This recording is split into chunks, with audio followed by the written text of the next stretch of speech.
Okay, we've been spending a lot of time talking about yield functions, talking a lot about stability criteria and the kinds of materials that we're going to work with, developing some properties of the yield surfaces.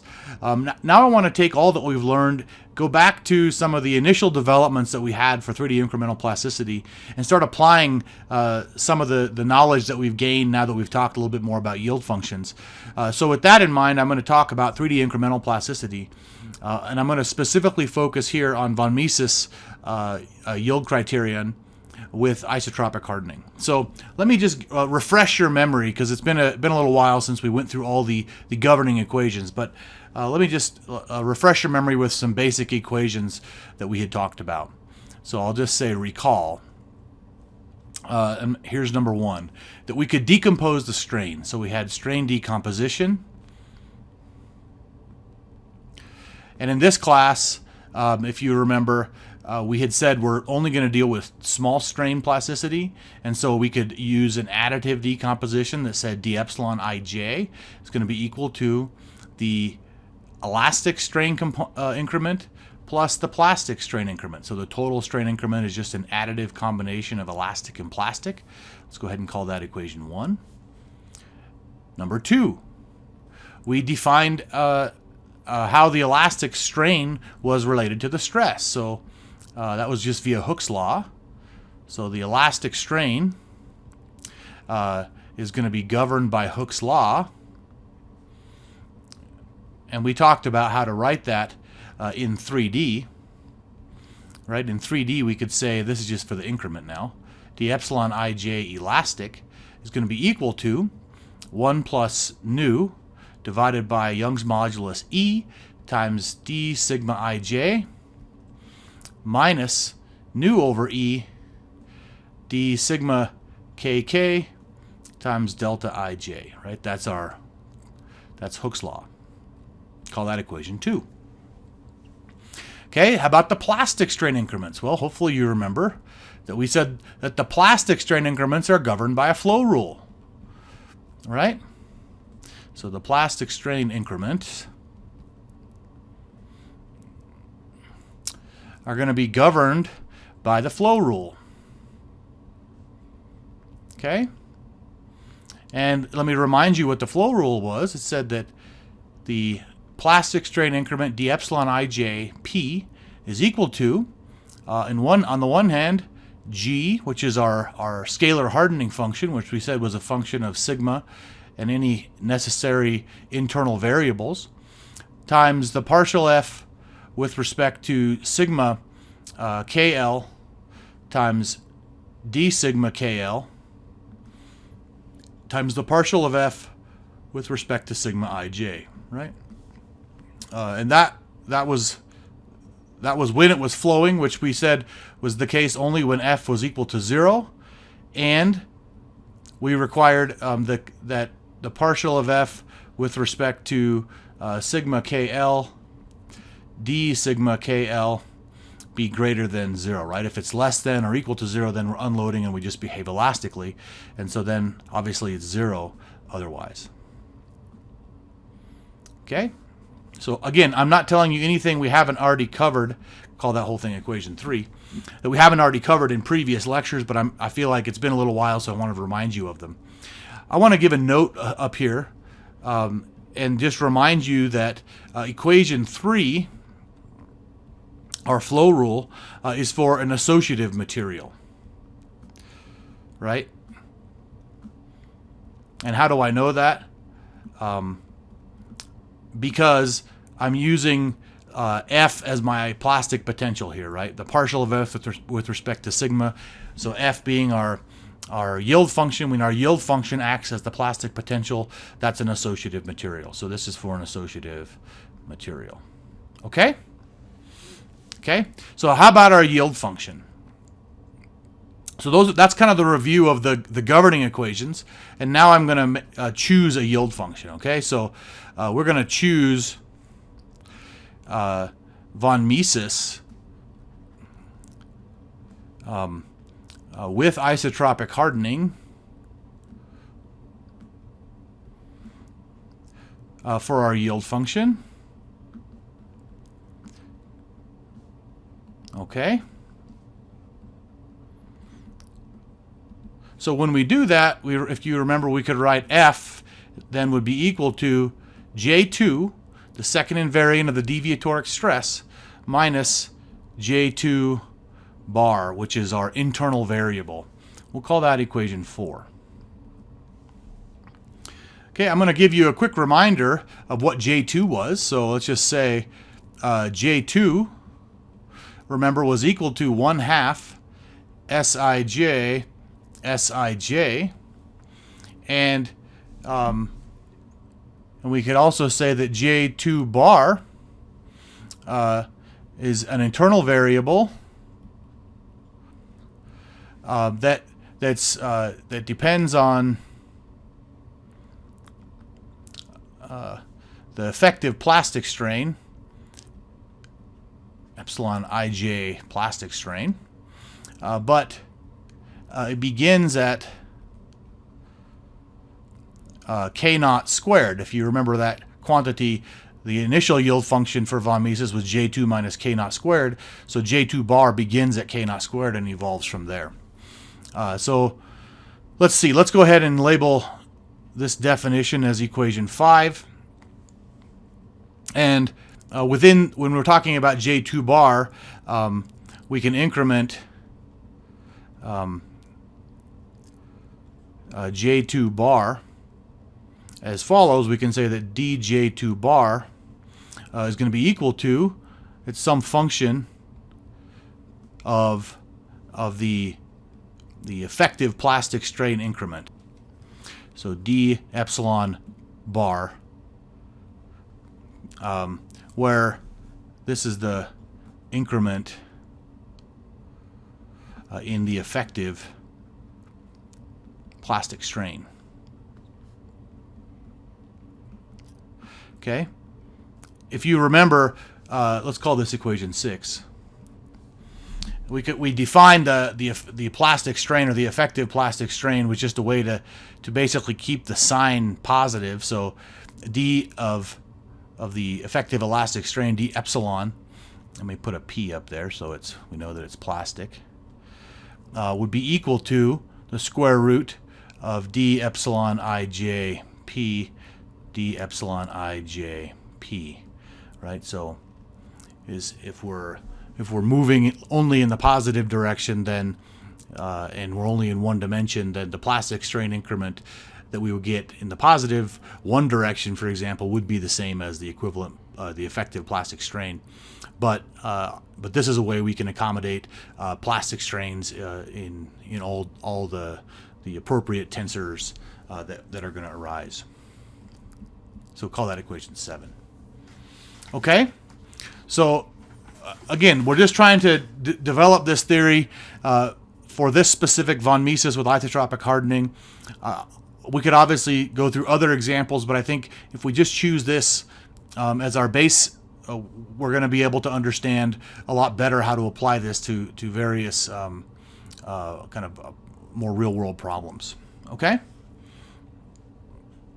So what do we see? Well, if I go back up a little bit, I can see that this quantity, partial f with respect to sigma KL, that's something I'm going to need here, here, as well as here. So let me think through what that quantity looks like in the context of f being the von Mises with isotropic hardening, so J2 minus J2 bar. Okay? So let's think about that. Okay, so let's just say that from equation 3, right? We need to evaluate the derivative, or the gradient. We need the quantity partial f with respect to sigma KL. Okay? I want to note, okay, this is distinct.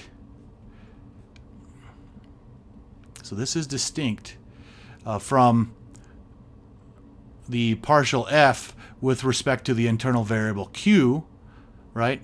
Which in our case would be the partial f with respect to J2 bar. Okay, so why? Because J2 bar is our internal state variable. So what does that mean? That means that when I write the quantity, the partial f with respect to sigma KL, and f was equal to just J2 minus J2 bar, but J2 bar was the internal state variable, then I can use the chain rule here, right? So just use the chain rule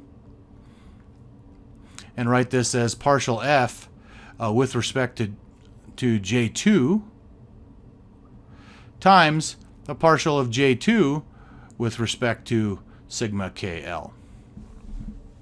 Let's go ahead and call that equation 8. Okay? Let's think about what's partial f with respect to J2. Remember, f is just J2 minus J2 bar, so that's just 1. Okay, so this is going to be equal to partial J2 partial sigma KL. Okay? So we can do the chain rule again and say that, well, the partial of J2 with respect to sigma KL must be the partial of J2 with respect to Sij. I'll write that correctly. Sij times the partial of Sij with respect to sigma KL, right? So this is, again, via the chain rule. So now let's go ahead and let me actually change this. Let's label this equation 8. Okay? So now let's think about what we can do here. So let's consider each of these derivatives separately. So let's go ahead and consider the partial of J2 with respect to Sij. And remember that that is going to be equal to the partial of Sij with respect to Sij of the quantity. Remember, J2 is just 1/2. It's Sij, but I have to be a little careful to not introduce a repeated index, so we'll just call that SKL. Right? Well, what does this look like? This is, I can just use the product rule and write this as 1/2.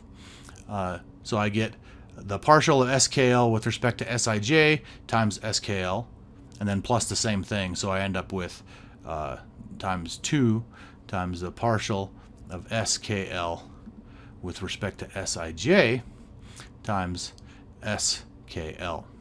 Okay? So let's continue on. The 1/2 cancels with the 2, so this just becomes 1. When does this quantity become non-zero? Well, it's only when k is equal to I and L is equal to j. It's 0 otherwise. So I can write this as delta ik times delta jl times skl, which is equal to Sij. So the partial of J2 with respect to Sij is equal to Sij. Okay? So that's an important result. We'll call that equation 9. Now let's consider this part of the derivative rather. So let's go ahead and consider now the partial, that's a bad partial, the partial of Sij with respect to sigma KL. Okay, so let's do that. Partial of Sij with respect to sigma KL is going to be equal to, I'm going to pull out the partial with respect to sigma KL. Now remember what Sij is. That's just the deviatoric stress tensor, which we could write as sigma ij minus the mean stress sigma m times delta ij, right? So let's think about that. That's going to look like partial of sigma ij with respect to sigma KL times, or minus rather, this delta ij is just a constant, so it can come out, and I'm left with the partial of sigma m with respect to sigma KL. If you let me continue, this quantity, what's sigma m? Well, that's 1/3 times sigma kk, or I better not use kk, how about pp? So this will be partial sigma ij with respect to sigma KL minus delta ij, the partial of sigma pp, 1/3, with respect to sigma kl. Okay, so let's think about what each of these gives us.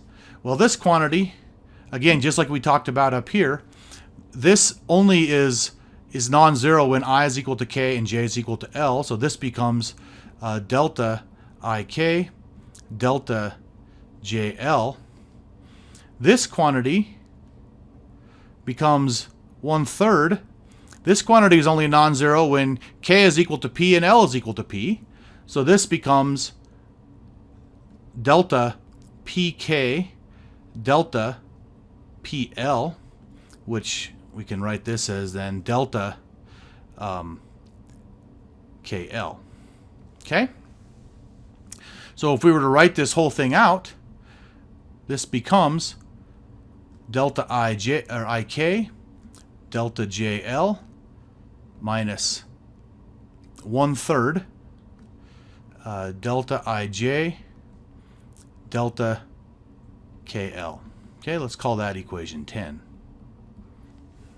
Now let's just substitute that back into equation 8. So substituting equation 9 and 10 back into equation 8 gives us that the partial of f with respect to sigma kl is equal to that first term, which was just Sij, times what we just computed, which is delta ik, delta jl, minus 1/3 delta ij, delta kl. So what happens here? Well, Sij times delta ik, delta jl, that just becomes skl minus 1/3 delta ij times Sij becomes Sii times delta kl.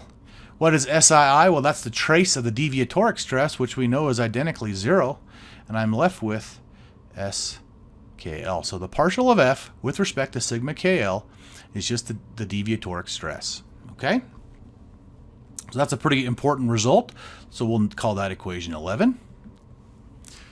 Okay, so now we're just about ready to put all this together, and let's substitute this now into our flow rule. So let's say substitute equation 11 into the flow rule, which is equation 3. Right, and if we do that, we have d epsilon ijp is equal to, we still have our g out there, our scalar hardening function, but now the partial f with respect to sigma kl times d sigma kl, that becomes just skl times d sigma kl. And then obviously the partial of f with respect to sigma ij just becomes sij. Okay?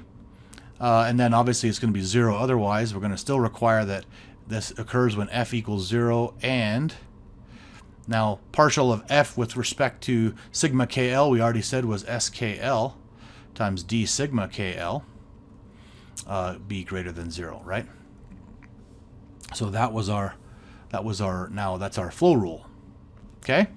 We're almost done, but I want to consider this term skl times d sigma kl. Okay? So let's go ahead and consider skl times d sigma kl. Okay? Well, what happens when we expand d sigma kl out? So this is skl times d sigma kl is equal to skl, and we can write d sigma kl as d skl, right? Plus sigma m times delta kl, right? By definition, that's our decomposition of the stress into a deviatoric and a spherical component. And if I go ahead and carry that out, that looks like skl dskl times, or added plus, sigma m delta kl times skl is skk, which we know is identically 0. So this whole thing then becomes just SKL times DSKL.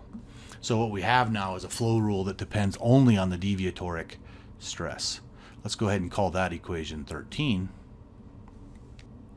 Now let's substitute equation 13 into equation 12.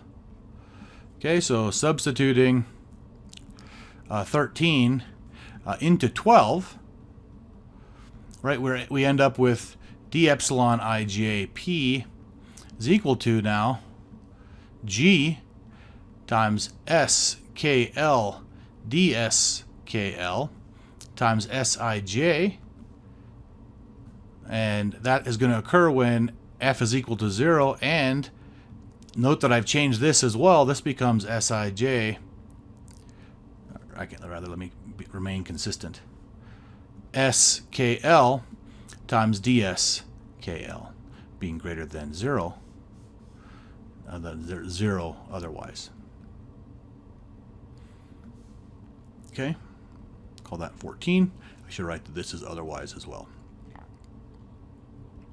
Okay, so there you have it. A plastic strain increment totally dependent on the deviatoric stress and the increment in deviatoric stress.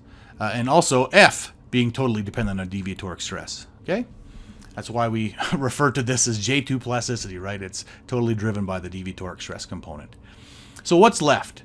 Well, now in order to actually use this to solve a problem, what do we need to do? Now we need to define G, right? That scalar hardening function, which I'll remind you, was a function of sigma plus and if necessary some internal variables. And I'll just say which we can get this. So which we can get from a uniaxial test.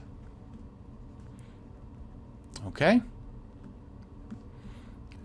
So what we want to do, and what we'll do in our next lecture, is basically take equation 14 and now use it in the context of a uniaxial stress strain test to compute G, and then we'll be able to basically have characterized the material completely and be able to go ahead and solve any load history and try to predict the plastic strain response as well as the hardening behavior of that material that's subject to the load history.